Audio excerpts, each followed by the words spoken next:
నెమలి పడలేదు. దేవుడు పైన పడుతుంది. కృపాకనికరం సమాధానం గల మా పరలోక తండ్రి, మరోసారి మీ ఘనమైన నామానికి వందనాలు స్తోత్రాలు చేయించుకుంటున్నాం. యూట్యూబ్ ప్రభా ప్రారంభించుతున్నాం.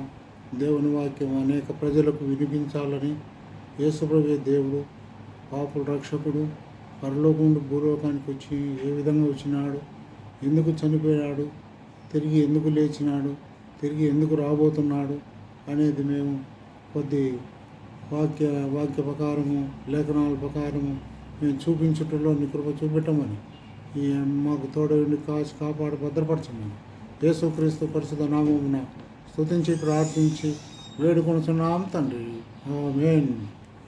పరిశుద్ధ గ్రంథములో దేవుని వాక్యము ఈ విధంగా రాయబడి ఉంటున్నది. ఆదికాండం 28వ అధ్యాయం 15వ వచనములో యాకోబుకు దేవుడు తోడై ఉన్నాడు. యాకోబుకు దేవుడు తోడై ఉన్నాడు. ఆదికాండం 28:15లో నేను నీకు తోడై ఉంటాను అని సెలవిచ్చాను. కాబట్టి యాకోబుకు తోడై ఉండి తన అన్నతో కొట్లాడిపోయినప్పుడు తిరిగి వారి మామ లాబాను దగ్గరికి పోయి అక్కడ కొలువు చేసుకొని తిరిగి వచ్చినంత వరకు ఆయనకు తోడై ఉండి కాపాడినాడు. అంత మాత్రమే కాదు, సామెతల గ్రంథం 3వ అధ్యాయం 32వ వచనములో పుట్టిన వర్ధనుడు యెహోవాకు అసహ్యుడు, యథార్థవంతుడు దేవునికి ప్రియుడు అని దేవుని వాక్యం రాయబడింది. కాబట్టి సహోదర యథార్థవంతులను దేవుడు కోరేవాడుగా ఉంటున్నాడు. అంత మాత్రం కాదు, 2వ దినవృత్తాంతాల గ్రంథము 16:9వ వచనంలో దేవుని వాక్యం రాయబడింది. తన ఎడల యథార్థముగా ప్రవర్తించు వారికి ఆయన తోడై ఉంటాడని రాయించిన లేఖన బాధపడిస్తుంది. కాబట్టి సహోదర ఆయన యథార్థవంతుడు. యోబు కొడుక దేవుని వాక్యం రాయబడింది. అతడు యోబును గూర్చి దేవుడే సాక్ష్యం ఇస్తున్నాడు. అతడు న్యాయవంతుడు, ఆస్తిపరుడు, భూలోకములో తూర్పు దేశములో అటువంటి ధనవంతుడు లేడు, అతడు యథార్థవంతుడు అని దేవుని వాక్యం రాయబడింది. కాబట్టి సహోదర యథార్థముగా ప్రవర్తించు వారికి ఆయన ఏ మేలు చేయక మానరని కీర్తనల గ్రంథం 84:11వ వచనంలో రాయబడి ఉంటున్నది.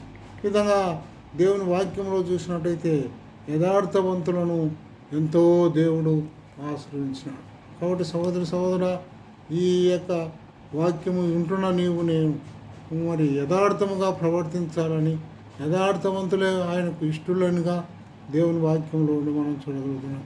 2వ అంశంగా మనం చూసినట్టయితే యథార్థవంతుల్లోనే 1 సమూయేలు 18:12 వచనంలో సౌలుకు దావీదు ఇష్టమైన కార్యాలు చేసినాడు. అందుకబట్టి అతన్ని యథార్థవంతుడుగా అని దేవుని వాక్యంలో రాయబడినట్టుగా మనం చూడగలుగుతున్నాం. ఎజ్రా గ్రంథం 8వ అధ్యాయం 22వ వచనంలో కూడా ఇశ్రాయేల్ ప్రజలు యథార్థముగా అక్కడ దేవుని స్తుతించగలిగినట్టుగా మనం చూడగలుగుతున్నాం.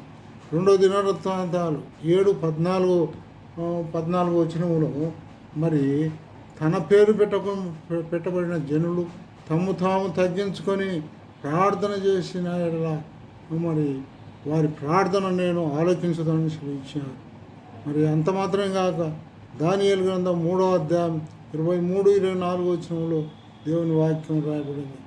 ఆయనకు దేవునికి ఇష్టకరముగా దానియేలు జీవించగలిగినాడు. అందుకాబట్టి ఆయన సింహపు గృహలో పడివేసినప్పటికీ ఆయనకు దేవుడు తోడై ఉండి ఆయన కాపాడినట్టుగా మనం చూడగలుగుతున్నాం. కాబట్టి సహోదర నీవు కూడా వింటున్న వాక్యం వింటున్న నేను ఆయన ఇష్టమైన వారిగా ఉండాలని దేవుడు కోరుతున్నాడు. 3వదిగా మనం చూసినట్టయితే కీర్తన గ్రంథం 18 మొదటి వచనంలో దేవుని ఆశ్రయించుట కీర్తనకారుడు అంటున్నాడు. యెహోవా నా దుర్గము, నా కోట, నా కొండ, నేను ఆశ్రయించు వాడు అని దేవుని వాక్యంలో రాయబడి ఉంటుంది. అంత మాత్రం కాక హగ్గై గ్రంథములో 1:13-14 వచనములో ఆయన్ను ఆశ్రయించినట్టుగా మనం చూడగలుగుతున్నాం. కీర్తనలు 5:11 కూడా ఆయన ఆశ్రయించినట్టుగా మనం చూడగలుగుతున్నాం. కాబట్టి సహోదర 4వదిగా మనం చూసినట్టయితే ఆయన యందు భయభక్తులు కలిగిన వారు దేవుడు మరి కాపాడుతాడు ఆయన యందు అని దేవుని వాక్యం రాయబడింది. యెహోషువ గ్రంథం 1:6 నేను నీకు తోడై ఉండేది, నువ్వు నడుచు మార్గమంతట్లో నేను నీకు తోడై ఉండి కాచి కాపాడుతానని వాగ్దానం చేసినాను. కాబట్టి సహోదర ఈ యొక్క మా సాయంకాల సమయంలో దేవుడు వాక్యానుసారంగా నేను కూర్చోబడి ఉంటున్నా. ఇంకా దేవుని వాక్యంలో మనం చూసినట్టయితే కీర్తన గ్రంథం 91:15 5వదిగా ప్రార్థన చేయువారికి ఆయన సహాయం తోడుగా ఉంటాడు. ప్రార్థన చేయవారికి ఎవరెవరు ప్రార్థన చేసినారు దేవుని వాక్యంలో? మరి యాకోబు ప్రార్థన చేసినాడు. ఆదికాండం 32:24-25 రాత్రంతా మరి యాకోబు దేవునితో పోరాడినప్పుడు ఆయన మరి తొడగూటి మీద కొట్టినప్పుడు అవి ఎముక ఇరిగినట్టుగా మనం చూడగలుగుతాం.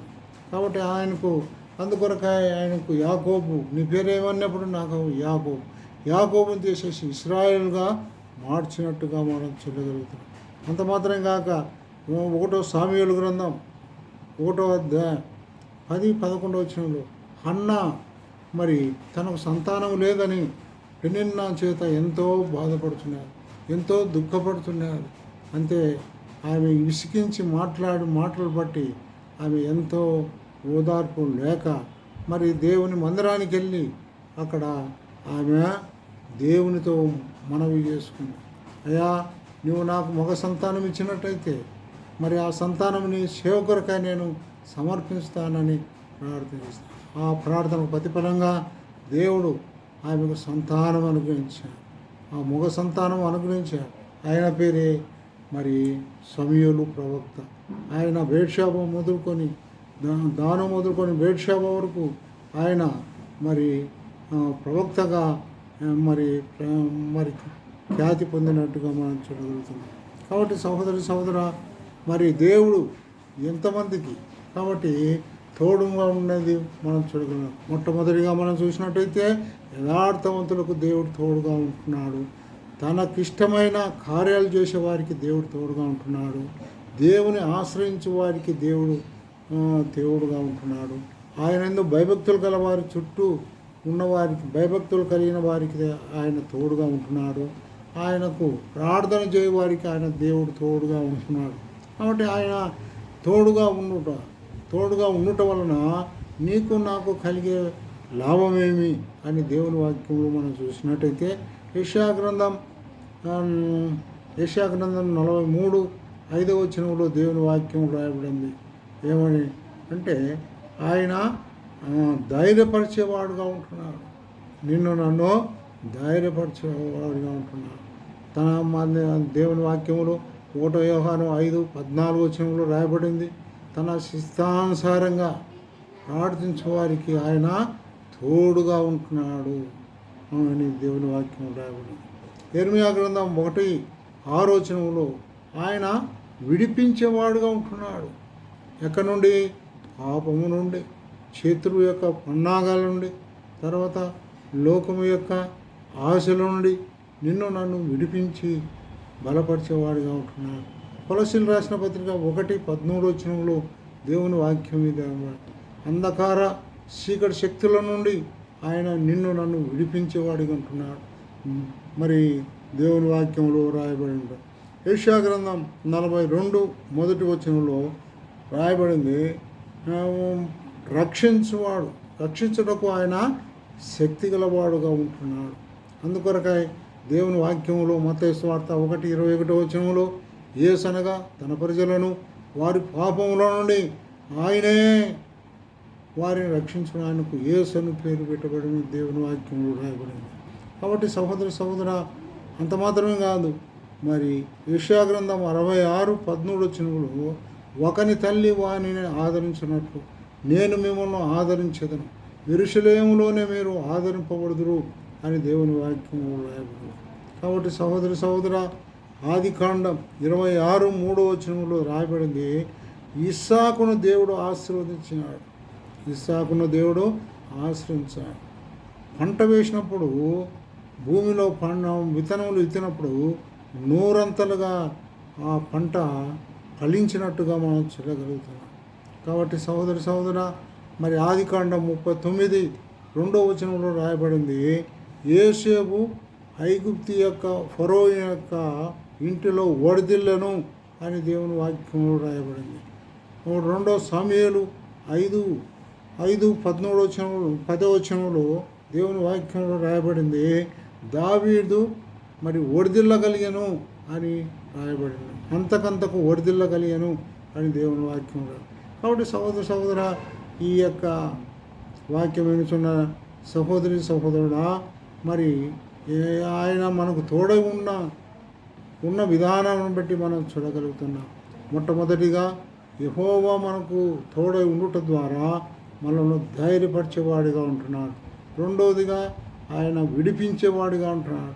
లోకము నుండి విడిపించేవాడిగా, పాపం నుండి విడిపించేవాడు, లోక ఆశల నుండి విడిపించేవాడిగా ఉంటున్నాడు. మూడవదిగా మనం చూసినట్టయితే ఆయన రక్షించుటకు సమర్థుడు. కాబట్టి మరి అందుకొరకు యేసుక్రీస్తు ప్రభువారికి ఆయనకు యేసు అని పేరు పెట్టబడినట్టుగా మనం చూడగలుగుతున్నాం. మరి నాలుగవదిగా మనం చూసినట్టయితే ఆయన సహాయం చేసేవాడుగా ఉంటున్నాడు. యెషయా గ్రంథం 49:10 ఆయన నాకు సహాయం చేసేవాడుగా, దక్షిణహస్తము చేత కుడి హస్తం చేత నన్ను మరి సహాయం చేసి కాపాడేవాడుగా ఉంటున్నాడు. కాబట్టి సహోదర అంత మాత్రమే కాదు, కీర్తన గ్రంథం 121:1 కొండల తట్టు కనులు ఎత్తుతున్నాను, నాకు ఎక్కడ నుండి సహాయం వచ్చును, భూమిని ఆకాశం నుండి సృష్టించిన యెహోవా ద్వారానే నాకు సహాయం కలుగుతుందని సెలవిచ్చినాడు. అందును బట్టి దేవుని స్తుతించగలుగుతున్నాను. ఐదవదిగా మనం చూసినట్టయితే ఒకని తల్లి వానిని ఆదరించినట్లు నేను మిమ్మల్ని ఆదరించేదను, యెరూషలేములోనే మీరు ఆదరింపబడదురు. మరి ఆరోదిగా మనం చూసినట్టయితే ఇస్సాకును దేవుడు ఆశీర్వదించినాడు.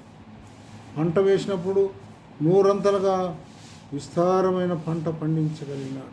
యోసేపును దేవుడు, ఏడవదిగా మనం చూసినట్టయితే యోసేపును దేవుడు వర్ధల చేసినాడు. మరి ఎనిమిదవదిగా మనం చూసినట్టయితే సమూయేలు కొడుక మరి దావీదు కొడుక, సమూయేలు గ్రంథం 2 సమూయేలు 5:10 రాయబడింది ఏమని, దావీదు అంతకంతకు వర్ధిల్లను, సౌలు అంతకంతకు నీరసిల్లను అని దేవుని వాక్యం రాయబడింది. కాబట్టి సహోదర ఇంకా నువ్వు దేవుడు నీకు తోడుగా ఉండకపోతే, నువ్వు వర్ధిల్లలేకపోతే, నువ్వు దేవుని యొక్క లాభాలు, దేవుని యొక్క ఆశీర్వాదాలను అనుభవించకపోతే, ఈ యొక్క వాక్యం వినుచున్న నీవు మరి యేసు ప్రభు సన్నిధానంలో ఒప్పుకొని, యేసు ప్రభువా నేను పాపినగా, నువ్వు నా కొరకాయ నాకు తోడై ఉండుటకాయ మీరు ఆ పరలోకం నుండి భూలోకానికి వచ్చి ఆ కలువరి శిలువలో బలి అయి రక్తం కార్చి చనిపోయి సమాధి చేయబడి తిరిగి లేచిన విధానం బట్టి స్తోత్రాలు ప్రభా, నీ యందు విశ్వాసం ఉంచుతున్నాను ప్రభా, దయతో క్షమించి నీ రక్తంతో నా పాపాలు కడుగు, నన్ను సహితం నీ పిల్లలుగా చేసుకొని అడిగినట్టయితే దేవుడు క్షమించేవాడు ఉన్నాడు. ఆయన క్షమించుటకు సిద్ధమైన మనసు కలిగిన వాడుగా ఉంటున్నాడు. కాబట్టి సహోదరా, నువ్వు ఎటువంటి వాడమైనా సరే దేవుడు ప్రేమతో నిన్ను పిలుస్తున్నాడు. గాడ్ ఈజ్ లవ్ అని దేవుడు సెలవిస్తున్నాడు. దేవుడు ప్రేమామయుడు అని ఉంటున్నాడు. ఆయన ప్రేమించే దేవుడు. మరి ఎంత పాపైనా, ఘోర పాపైనా ఆయన ప్రేమించేవాడుగా ఉంటున్నాడు. కాబట్టి సహోదర ఈ యొక్క వాక్యం వినుచున్న ఎవరైనా సరే, యవనస్తులైనా సరే, సహోదరులైనా సరే, వృద్ధులైనా సరే, చిన్న పిల్లలైనా సరే, ఎవరైనా సరే దేవుని యందు విశ్వాసించాలి.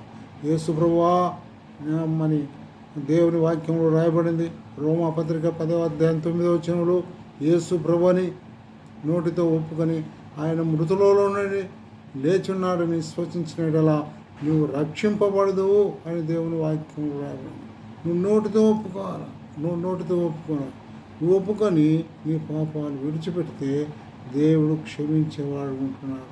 యేసు రక్తం ప్రతి పాపమును కడిగి పవిత్రులుగా చేయని దేవుని వాక్యం రాయబడింది. కాబట్టి సహోదర దేవుడు నీకు తోడుగా ఉండాలంటే యేసుక్రీస్తునందు విశ్వాసం ఉంచాలా. యేసు ప్రభువా, నేను పాపిని, నీ రక్తంతో నా పాపాలు కడుగు, నన్ను సహితము నీ పిల్లలుగా చేసుకో, నన్ను కూడా ప్రభువా మరి నీ బిడ్డల్లో ఒక బిడ్డగా నీ సొత్తైన జనాంగంలో నన్ను చేర్చు ప్రభువా అని దేవుని వాక్యం రాయబడినట్టుగా ఒకటో పేతురు 2వ అధ్యాయం 9వ వచనంలో ఈ విధంగా రాయబడింది దేవుని వాక్యంలో. చీకటిలో నుండి ఆశ్చర్యకరమైన తల వెలుగులోనికి మిమ్మల్ని పిలిచిన వారి గుణాతిశయములను ప్రచురము చేయు నిమిత్తము ఏర్పరచబడిన వంశమును, రాజులైన యాజక సమూహమును, దేవుని సొత్తైన ప్రజలై ఉన్నారు అని దేవుని వాక్యం రాయి.